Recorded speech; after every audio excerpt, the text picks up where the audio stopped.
ছবছৰীয়া অসম আন্দোলন 855 জন শ্বহীদ আৰু এটা ভিত্তিবৰ্ষ 1971।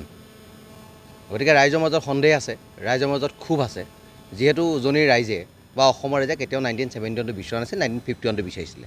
সেইকাৰণে সিদিনা কোৰ্টৰ ৰায় পোৱাৰ লগে লগে উজনি অসমৰ বিভিন্ন দল সংগঠন একত্ৰিতভাৱে 1951টোৰ পক্ষত তেওঁলোকে যুক্তি আগবাঢ়িছে আৰু এখন বিভিন্ন ৰাইজক লৈ এখন সভাও হৈছে ডিব্ৰুগড়ৰ তিনিচুকীয়া জিলাত।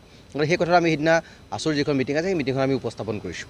আৰু দ্বিতীয় এটা কথা যে য'ত আত্মমৰ্যাদা নাথাকে, য'ত আত্মসন্মান নাথাকে, য'ত নিজৰ দাবীটোৰ প্ৰতি কোনো গুৰুত্ব নাথাকে, সেই জেগা ত্যাগ কৰাটো বুদ্ধিমানৰ কাম।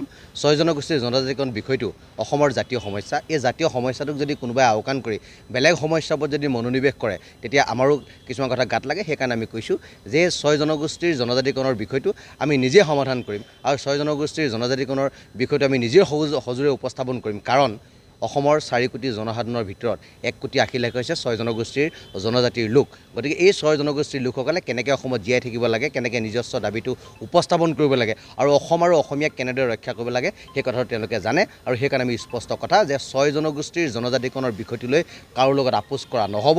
এইটো অসমৰ জাতীয় সমস্যা। এইটোক যদি কোনোবাই জাতীয় সমস্যা নহয় বুলি কৈ বেলেগ এটা ৰূপৰেখা তৈয়াৰ কৰিবলৈ গৈছে, তাৰ পৰা আঁতৰি থকাটো ভাল।